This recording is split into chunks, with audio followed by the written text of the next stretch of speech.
السلام علیکم ناظرین، میں ہوں آپ کی ہوسٹ مایا علی اور آپ لوگ دیکھ رہے ہیں اینکر نمبر 1۔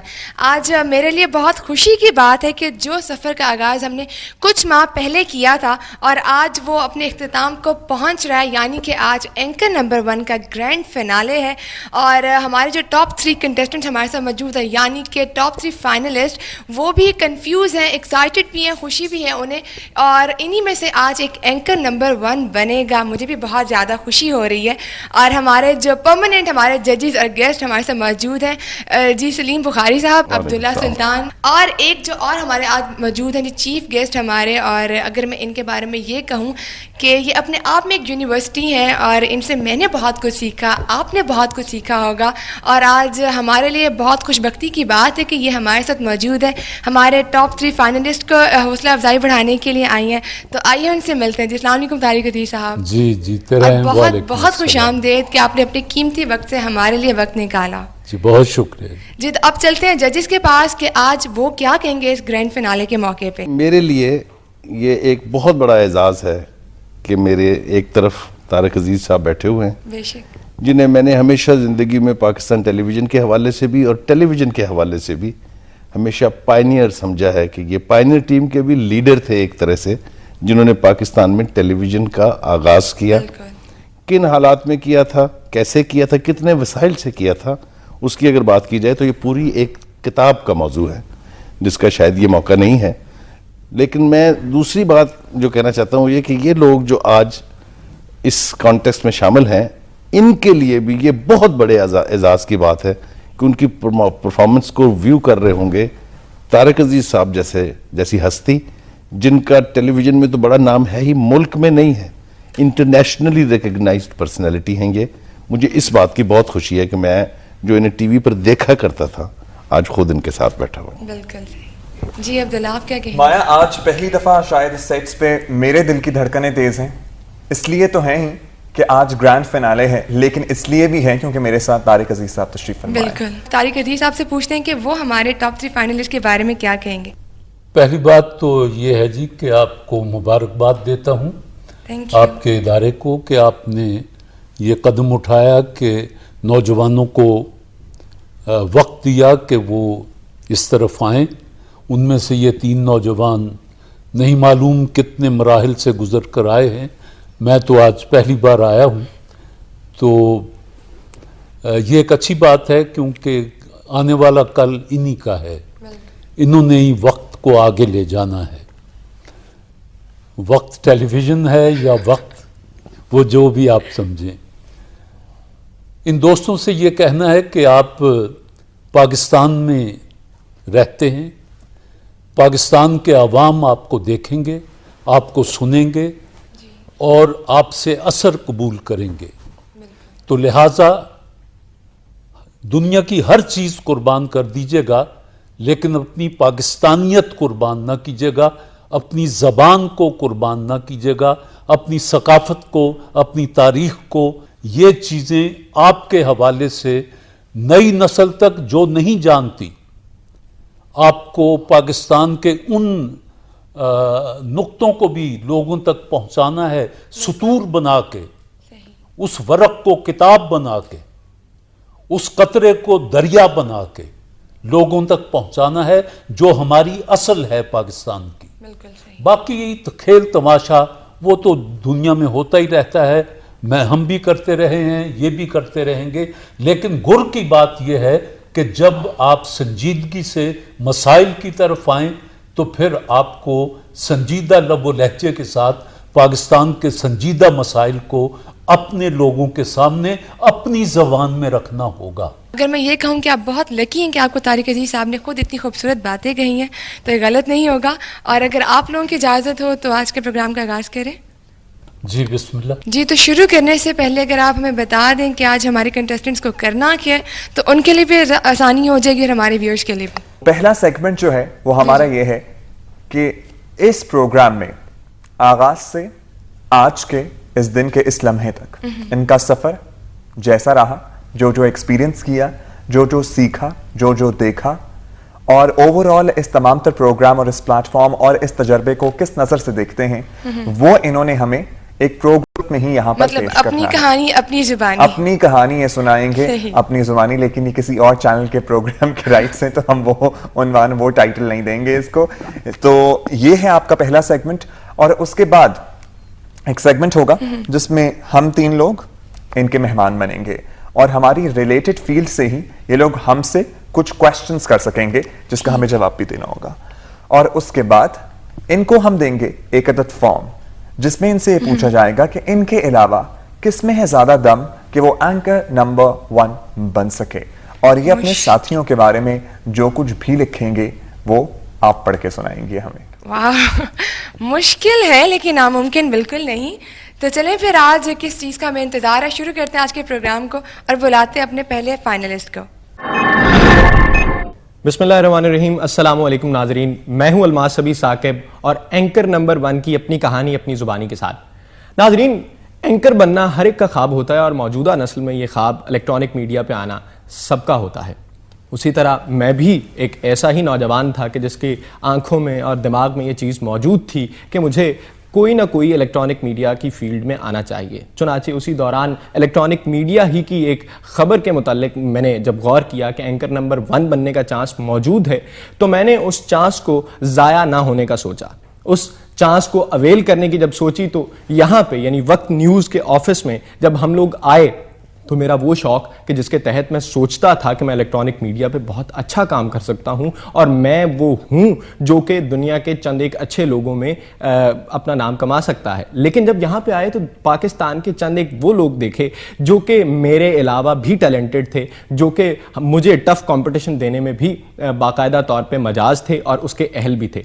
چنانچہ مرحلہ وار اس میں کمپٹیشن چلتا گیا, چاہے اس میں بلو کارڈ ہو, چاہے اس میں یلو کارڈ ہو یا ریڈ کارڈ ہو, وہ تمام مرحلے گزرتے گئے. لیکن اصل مشکل تب آئی جب ریڈ کارڈ کے بعد پروگرام کا باقاعدہ آغاز ہوا.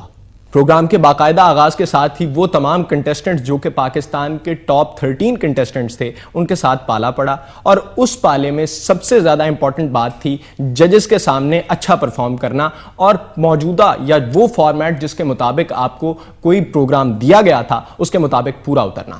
چنانچہ ان تمام چیزوں کے ساتھ مختلف مراحل گزرتے گئے, کبھی باٹم میں آئے, کبھی ٹاپ پہ آئے, اور بہت کچھ سیکھا.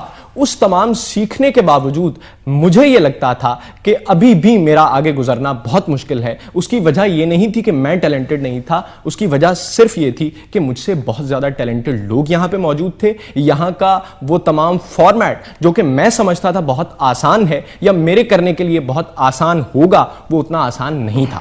چنانچہ اس تمام تجربے کے ساتھ, ان تمام کوششوں کے ساتھ میں باقاعدہ طور پہ راؤنڈز جو تھے وہ کلیئر کرتا چلا گیا. ان راؤنڈز کی کلیئرٹی کے ساتھ ساتھ مجھے جس طرح میں نے آپ کو پہلے بتایا کہ بہت سا ایکسپیرینس حاصل کیا. سلیم بخاری صاحب جیسے لوگ, عبداللہ سلطان صاحب جیسے لوگ, ان سے بہت کچھ سیکھنے کو ملا. اور پھر وہ تجزیہ جس پہ کمانڈ حاصل ہے سلیم بخاری صاحب کو, اس کے ایک اینگل کا بھی اندازہ ہوا, اس کے ایک باقاعدہ طور پہ زاویے کا اندازہ ہوا کہ اگر آپ کسی خبر کو پڑھتے ہیں یا اگر کسی چیز کو سامنے رکھتے ہیں تو اس کو کس طرح سے پڑھا جاتا ہے. پھر عبداللہ سلطان جیسے لوگوں کو دیکھ کے ہمیں یہ احساس ہوا کہ کس طرح سے اگر آپ کے پاس کوئی خبر ہو تو اس کا بیان اچھا ہونا چاہیے, اور کس طرح سے آپ کا اس کے مطابق پورا ہونا بہت اچھا ہونا چاہیے. چنانچہ ان تمام چیزوں کے ساتھ ہم بہت ساری کاوشوں کے ساتھ ہم گرینڈ فنالے تک پہنچے, اور گرینڈ فنالے کا قسمت اب خدا ہی جانے کی کیا ہوگی. اس زبان و بیان اور اس طرح کے کوئی پروگرام کروانے میں کسی نے کوئی سٹیپ نہیں تھا لیا. وقت ٹی وی وہ چینل تھا جس نے وہ سٹیپ لیا, اور پھر اس کے مطابق جو موزوں ججز تھے وہ بھی بٹھائے. ایک سفر آپ نے آغاز کیا اور اس کے اختتام تک آپ پہنچے, تو اس درمیان آپ کے چہرے پر کچھ مسکراہٹ بھی ہونی چاہیے تھی کہ کوئی ایک آدھ دفعہ جب آپ سے کوئی غلطی ہوئی جس کا آپ آن ایئر اقرار فرما رہے تھے, تو اس وقت ہنستے ہوئے اپنی حماقت آدمی بتاتا ہے کہ آپ کو پتہ ہی نہیں کہ ایک دفعہ میرے ساتھ کیا ہوا کہ میں سیڑھیوں میں سے الجھ کے گرنے ہی لگا تھا کہ ادھر سے آواز پڑ گئی, یا ایسے. باقی میں آپ کے لیے دعا کرتا ہوں, آپ ماشاءاللہ بہت اچھے ہیں, مزید اچھے ہوں گے. کوشش لیسا للانسان الا ما سعی, ہماری کتاب عظیم فرماتی ہے کہ کوشش تمہارا کام ہے, نتیجہ اس پہ چھوڑ دو. صحیح. بہت شکریہ. Thank you. بسم اللہ الرحمن الرحیم. السلام علیکم ناظرین, میں ہوں حیدر مرتضیٰ اور آپ دیکھ رہے ہیں اپنا فیوریٹ شو اینکر نمبر 1. آج کے اس پروگرام میں میں آپ کو یہ بتانا چاہوں گا کہ میں نے اینکر نمبر 1 کا سفر کس طرح طے کیا اور کس طرح میں مختلف مراحل طے کرتے ہوئے گرینڈ فنالے تک پہنچا. آج کے اس کہانی کو میں شروع اس طرح کروں گا کہ یہ سفر جو اینکر نمبر 1 کا تھا یہ شروع کیسے ہوا.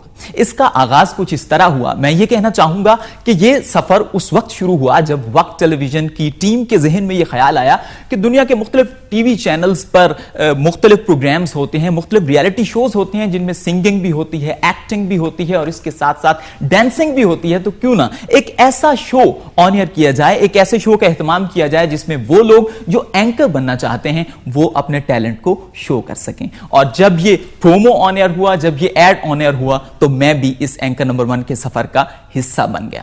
آلموسٹ 4500 کنٹیسٹنٹس اس اینکر نمبر 1 کے پہلے راؤنڈ میں آئے. اور اگر میں یہ آپ کو بتاؤں کہ پہلا راؤنڈ کیسا تھا تو اٹ واز ویری انٹرسٹنگ. ہمارے جو ججز تھے انہوں نے اس راؤنڈ میں مختلف اسائنمنٹس دی اور یہ جاننے کی کوشش کی کہ کون کتنا کانفیڈنٹ ہے اور کس میں کتنا دم ہے. اور پھر آیا نیکسٹ راؤنڈ جس کو ہم یلو کارڈ راؤنڈ کہتے ہیں. اس سیگمنٹ میں اور اس راؤنڈ میں ججز کی جو ججمنٹ تھی وہ بہت سٹرکٹ تھی اور ان تمام اسائنمنٹ میں جو چیزیں جج کی گئیں ان میں پروننسیشن تھا, ان میں ادائیگی تھی, ان میں اپیرنس تھی اور اس کے ساتھ باڈی لینگویج تھی کہ آپ کس طرح کسی بھی ایشو کو, کسی بھی بات کو ناظرین تک پہنچاتے ہیں. اور اس راؤنڈ کو میں نے بہت انجوائے کیا بیکاز نیوز اینکرنگ میرا پیشن ہے اور مجھ سے اس راؤنڈ میں نیوز اینکرنگ کے لیے کہا گیا اور میں نے اپنی پرفارمنس پیش کی. ماشاءاللہ قوائف پورے ہیں.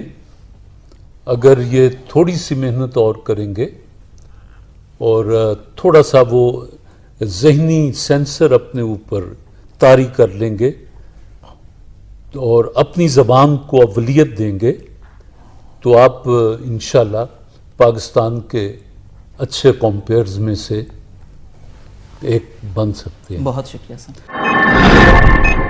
السلام علیکم ناظرین, میں ہوں فہیم فارانی, اینکر نمبر 1 کا ایک کنٹیسٹنٹ. ناظرین, آج وہ مرحلہ عام پہنچا ہے جس کے لیے ہم نے اتنے مہینوں سے محنت کی, اسٹرگل کی, یعنی آج ہم اینکر نمبر 1 کے گرینڈ فنالے میں موجود ہیں. ناظرین, یہاں پہ میں آپ کو آج تک کا جو میرا سفر تھا سٹارٹ سے لے کے اور اب تک وہ میں آپ کے ساتھ جو ہے شیئر کرنا چاہوں گا.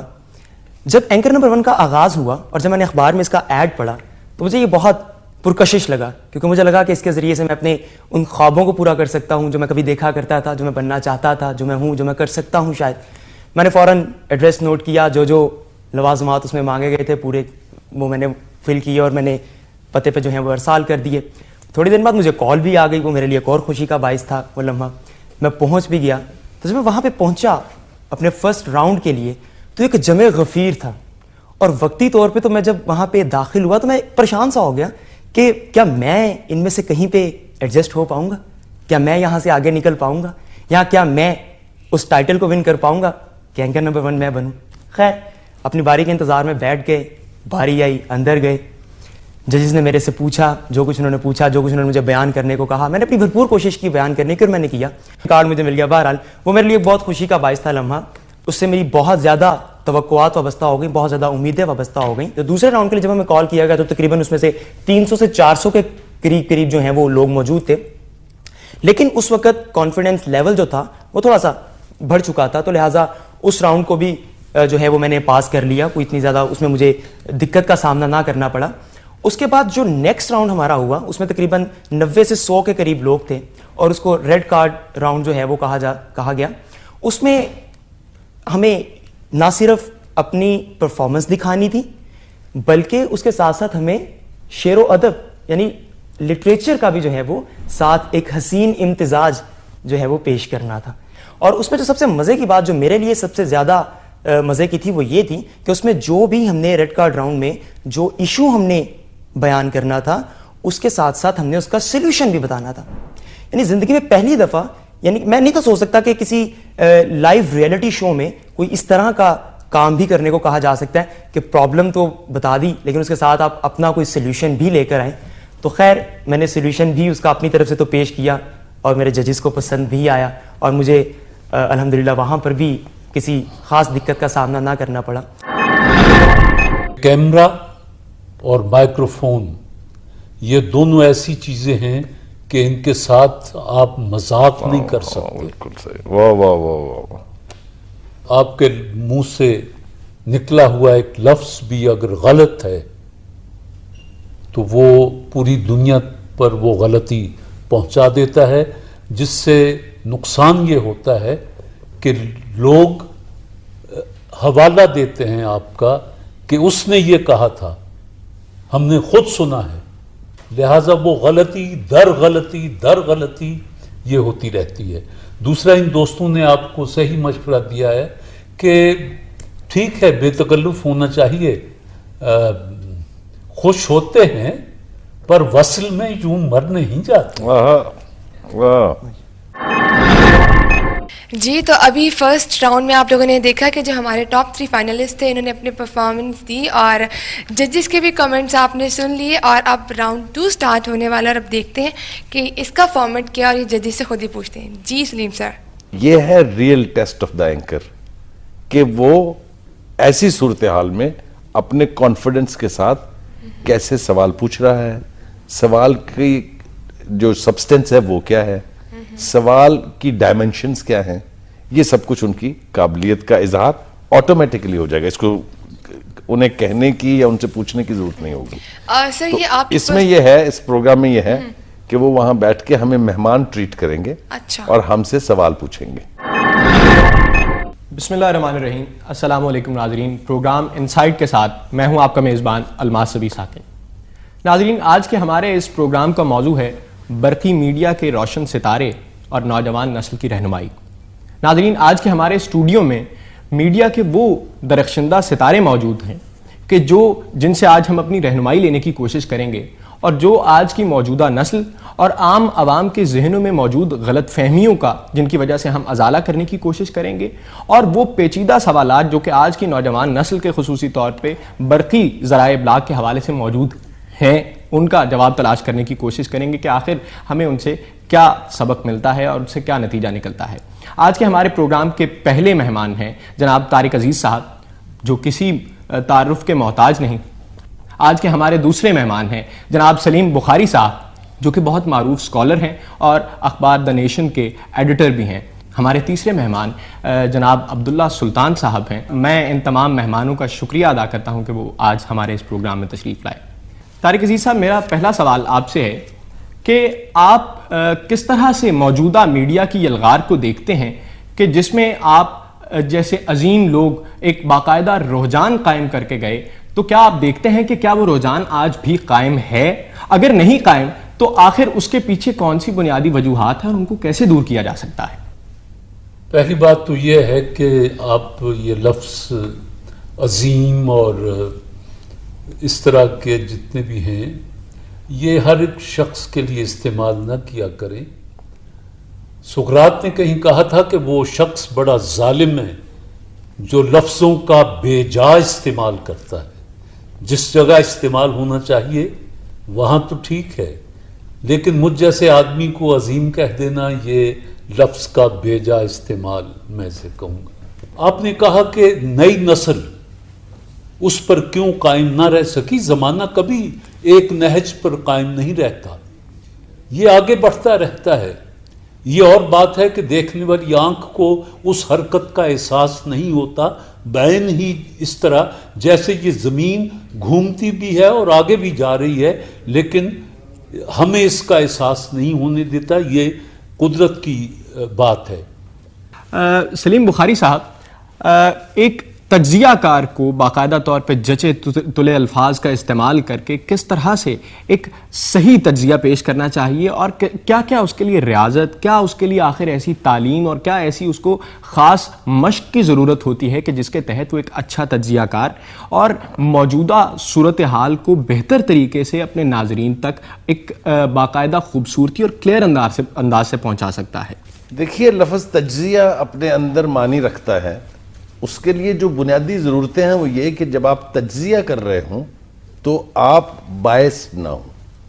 جانبدار نہ ہوں. آپ کی غیر جانبداری ایک مسلمہ ریکوائرمنٹ ہے, ایک حقیقت ہے اس کے لیے, اس سے پہلے کہ آپ تجزیہ کرنے بیٹھے.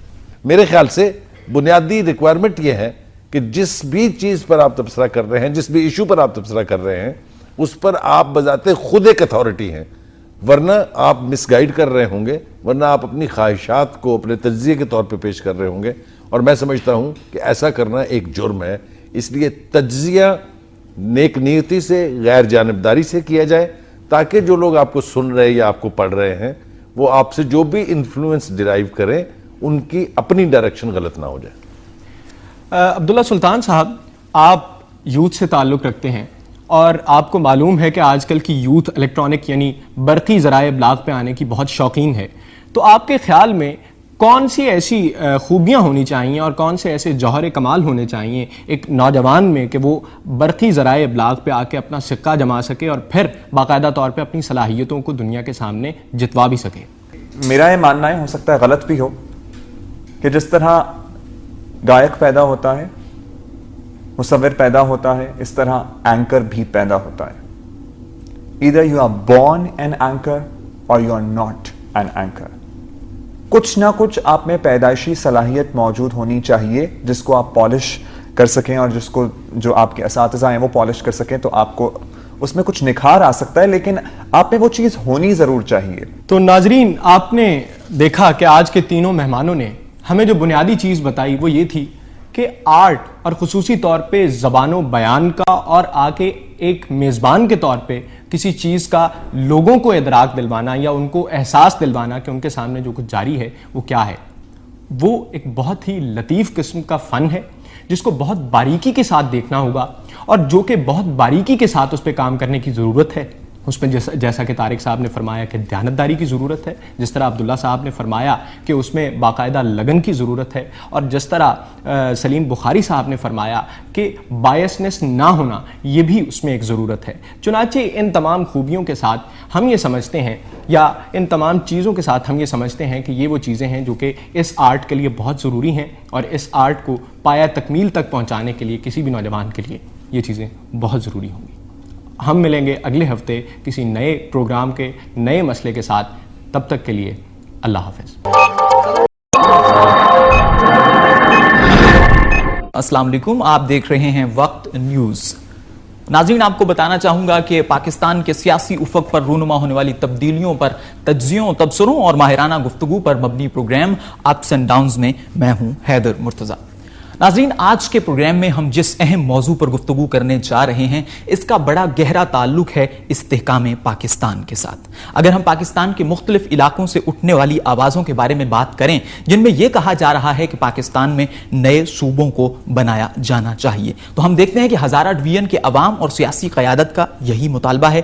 بلوچستان سے بھی آواز اٹھ رہی ہے, اور اس کے ساتھ ساتھ سب سے زیادہ یہ مطالبہ زور پکڑ رہا ہے پاکستان کے صوبہ پنجاب میں. جنوبی پنجاب کی سیاسی قیادت اس حوالے سے سرگرم ہو گئی ہے. گو کہ یہ تحریک بہت پرانی ہے, لیکن پاکستان پیپلز پارٹی اور مسلم لیگ کاف کی جانب سے یہ تحریک میں زور آ رہا ہے. اس حوالے سے یہ بھی بتانا چاہوں گا ناظرین آپ کو, جہاں جنوبی پنجاب کو صوبہ بنائے جانے کی بات کی جا رہی ہے وہیں پر جنوبی پنجاب ہی میں تضاد موجود ہے, اور بہاولپور ڈویژن کے عوام اور سیاسی قیادت کا یہ کہنا ہے کہ ہم کسی صورت جنوبی پنجاب میں یا سرائکی صوبے میں شامل نہیں ہوں گے, بلکہ ہمارے صوبے کو علیحدہ بحال کیا جائے, کیونکہ 1 یونٹ بننے سے پہلے بہاولپور ڈویژن ایک صوبے کے طور پر کام کرتا رہا ہے.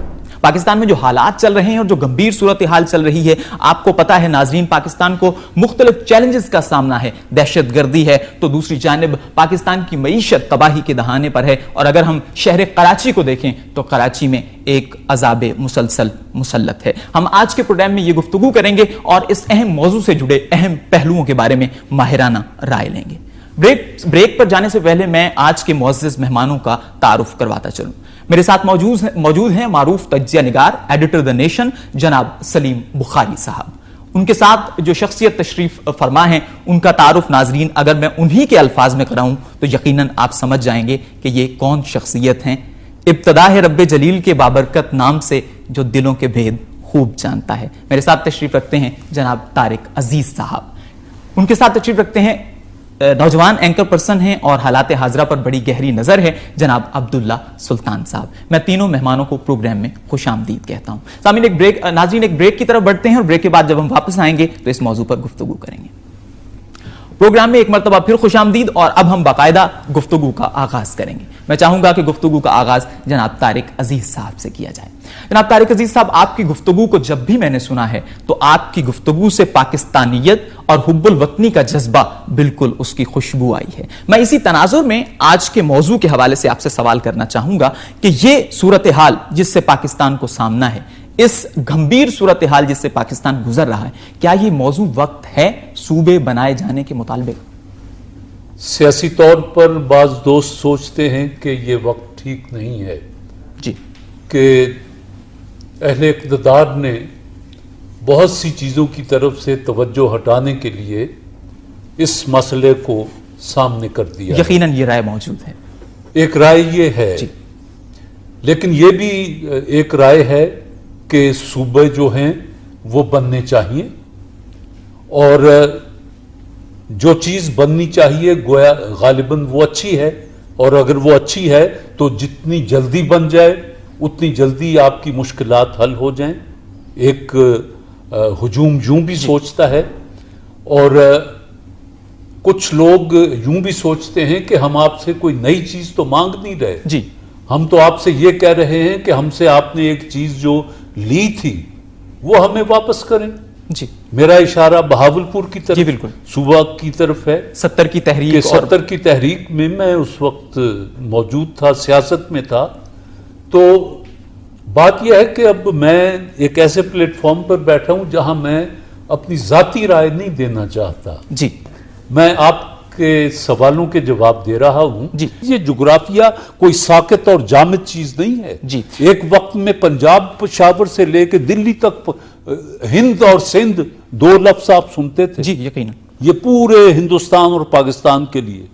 پھر پنجاب کہاں سے کہاں تک تھا. 1901 میں پشاور سرحد بنا, آج وہ سرحد پختونخوا بن گیا ہے. تو نہ جغرافیہ کوئی ساکت اور جامد چیز ہے, یہ لوگوں کی خواہشات کے مطابق ہونا چاہیے.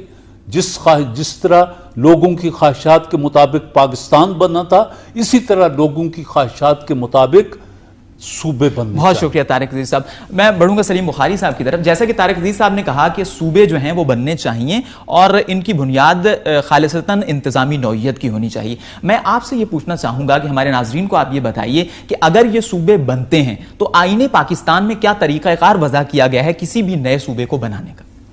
دیکھیے, آئینی صورتحال تو اس کی بالکل واضح ہے. جی, 2/3 میجورٹی کے بغیر کوئی قرارداد پاس کرائے آپ یہ صوبے نہیں بنا سکتے. چاہے مطالبے کرتے رہیں, چاہے ریزولوشنز پاس کرتے رہیں, آپ پروونشل اسمبلیز میں بیان بازی کرتے رہیں, اس کی آئینی ضرورت یہ ہے کہ آئین میں ترمیم کرنی پڑے گی 2/3 میجورٹی کے ساتھ, اس کے بغیر نہیں ہو سکتا. ایک سسٹم دیا گیا تھا لوکل باڈیز کا. جی, لوکل باڈی سسٹم جو ہے جسے بلدیات کا سسٹم کہتے ہیں, یہ بھی گورننس کو اور اختیار کو گراس روٹ لیول تک لے جانے کا نام تھا. جی, لیکن اس کو نہیں فنکشن کرنے دیا گیا. تو یہ یہاں کی گارنٹی ہے کہ صوبے بنانے کے بعد وہاں کا نظام ٹھیک ہو جائے گا. آخری سوال میں جناب عبداللہ سلطان سے پوچھنا چاہوں گا. جیسے ہی یہ تحریک شروع ہوئی ہے, ہم دیکھتے ہیں کہ پاکستان پیپلز پارٹی اور مسلم لیگ کاف جنوبی پنجاب کے حوالے سے سرگرم دکھائی دیتے ہیں. دوسری جانب مسلم لیگ نواز کا موقف یہ ہے کہ یہ مطالبہ ایک سازش ہے نواز لیگ کے خلاف بھی اور استحکام پاکستان کے خلاف بھی. آپ کی رائے اس پہ کیا؟ 44 سیٹس ہیں جنوبی پنجاب کی نیشنل اسمبلی میں اور 90 سیٹس ہیں پنجاب اسمبلی میں. صحیح. تو یہ سیٹوں کی کھیل ہے, عوام کو بے وقوف بنانے کا ایک اور طریقہ ہے تاکہ عوام اصل حقائق سے ہٹ عوام اصل حقائق, اصل ایشوز کی طرف سے ان کی توجہ ہٹ جائے اور وہ ان ایشوز میں نان ایشوز جو بیسیکلی ہیں ان میں لگ جائیں. جی, آپ تینوں مہمانوں کا بہت شکریہ کہ آپ نے وقت نکالا اور پروگرام میں تشریف لائے. ناظرین, آپ نے ہمارے مہمانوں کی گفتگو سنی. آج ہمارا موضوع تھا پاکستان کے مختلف علاقوں سے خصوصاً جنوبی پنجاب سے یہ آواز کہ اسے نیا صوبہ بنا دیا جائے. یہ تو مستقبل ہی فیصلہ کرے گا کہ کیا ہونے جا رہا ہے اور پاکستان کی سیاسی قیادت کیا نتیجہ خیز مراحل کی طرف بڑھتی ہے. لیکن یہ ضرور ہے کہ استحکام پاکستان کے لیے یہ ضروری ہے کہ پاکستان کی سیاسی قیادت کسی قسم کے انتشار و افتراق کا شکار نہ ہو اور جو بھی فیصلہ ہوتا ہے وہ کنسنسس کے ساتھ اور اتفاق رائے سے ہو. اور اگر ایسا نہ ہوا تو پھر روح اقبال ایک مرتبہ پھر اس قوم سے سوال کرے گی، کیا زمانے میں پنپنے کی یہی باتیں ہیں؟